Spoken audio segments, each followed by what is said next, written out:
Hi guys, welcome back sa nag-iisang Daddy ng Bayan, Daddy Ram.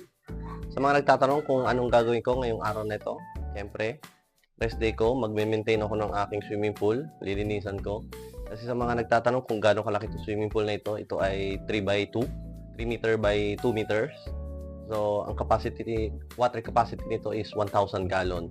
So, ano bang ginagawa ko dito para ma-maintain ko na maging ganito, crystal clear pa rin yung aking tubig.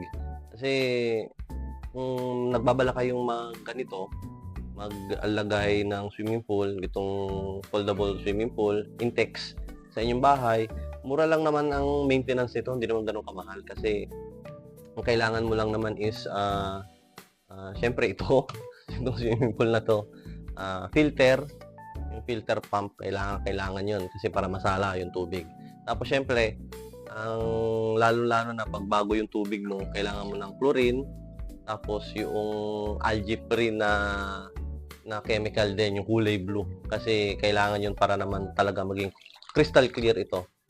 So, ngayon, ang gagawin ko is, lalagyan ko siya ng chlorine.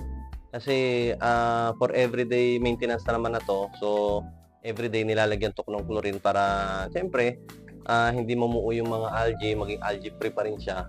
And of course, hindi siya malandas, madulas. Kasi pag wala yung chlorine, madulas yan dito eh. At saka kita nyo, pag yung tubig sa bahay, no? Diba, lagay mo lang sa timba, patindagin mo, patiningin mo, maya-maya, after 24 hours, merong latak sa ilalim. So, ganito rin to. So, ito naman is, kailangan araw-araw ang maintenance ito.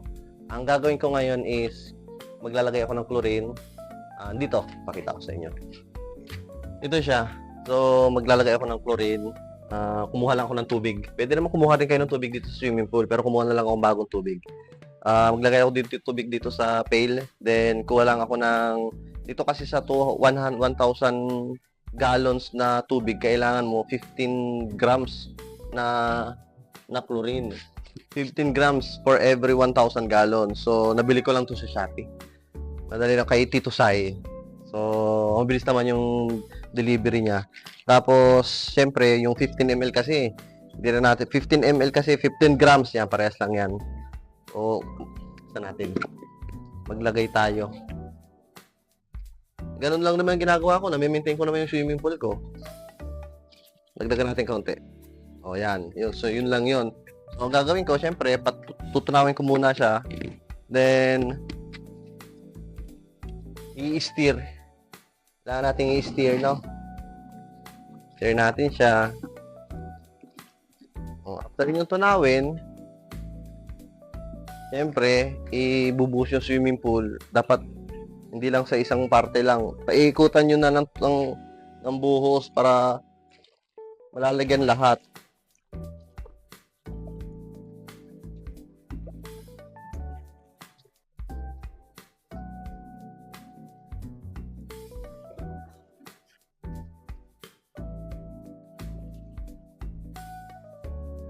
Tapos guys, nandito banda yung aking filter pump.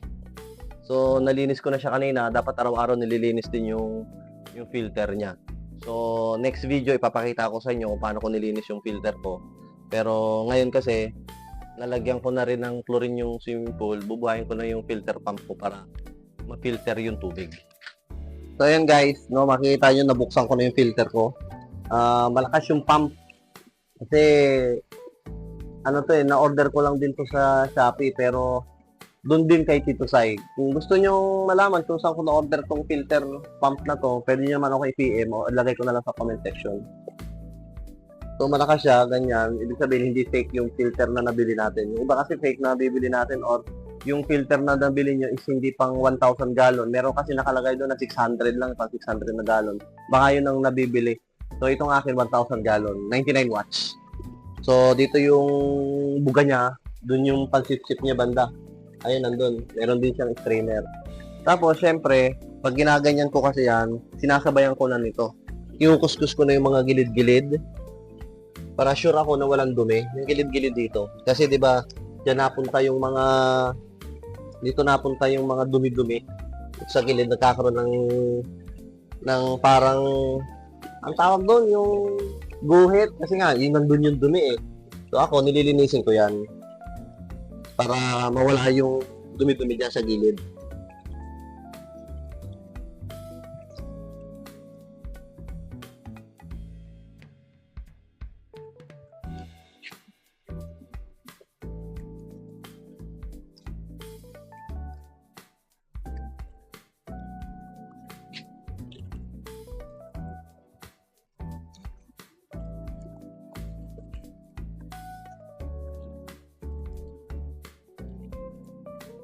Kung napapansin nyo, meron ako ditong floating device.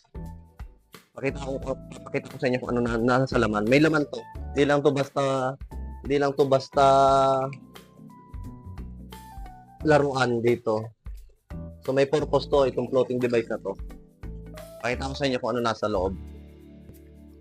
Makikita nyo meron niyang ito ba?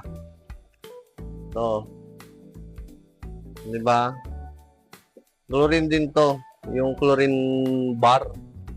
So, meron pa naman siyang laman, hindi ko na muna dadagdagan.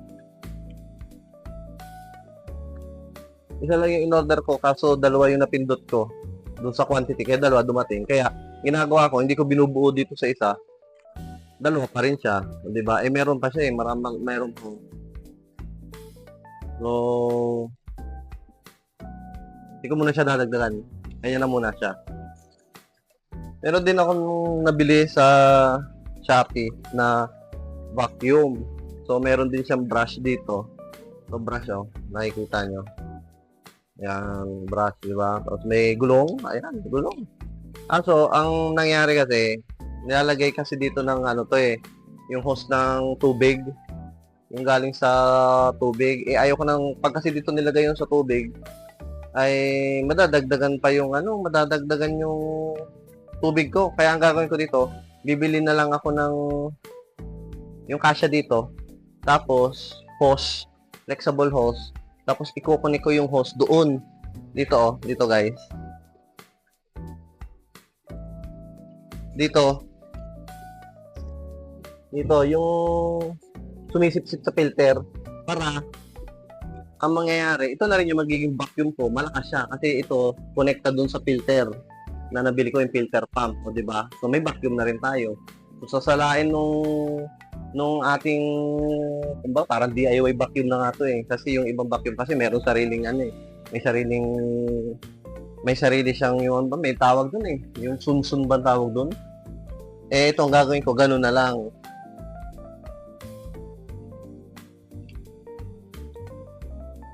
Siguro sa katapusan. Sa 30 kasi 30 sahod eh. So yun, ginagawa ko ngayon, binabulabog ko yung ilalim. Tapos pinapapunta ko dito sa may sip-sip na filter. Para kahit pa paano, sip-sip yung dumi, mabilis. Pero kung meron na akong hose dito na nakalagay, hindi na. Talagang vacuum na siya, kaganin-ganin ko sa ilalim. Diba? So ano pa ba yung ginagamit ko dito? Ito kasi para matanggal yung dumi sa ilalim eh. Meron din ako ginagamit dito. Kailangan din natin ng strainer net. Strainer, di ba? Kasi yung mga nasa ibabaw, meron dyan mga dumi-dumi eh. So nasasala mo rin. Di ba? Oo. Sige ka, dali. Nakukuha mo yung mga dumi-dumi.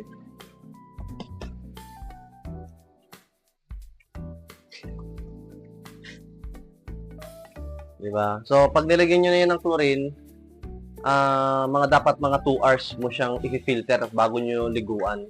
Kasi baka ma-irritate din yung balat nyo eh. Kasi yung chlorine niya is hindi pa nagsisirculate dun sa tubig. So, ayun lang guys. Kung may mga tanong kayo, comment lang kayo. Sasagutin ko naman yan. Hanggat masagot ko. Kasi minsan natatabunan din. Pwede nyo rin PM, pwede din kayo mag-comment. Then, syempre, comment nyo kung saan naman umabot tong video ko, kung taga saan kayo. Kasi, baka taga dyan lang kayo sa malapit eh. Hindi nyo pa ako mabisita. Diba? Ako bibisita sa inyo. Charis. So, ayun guys. See you in my next video.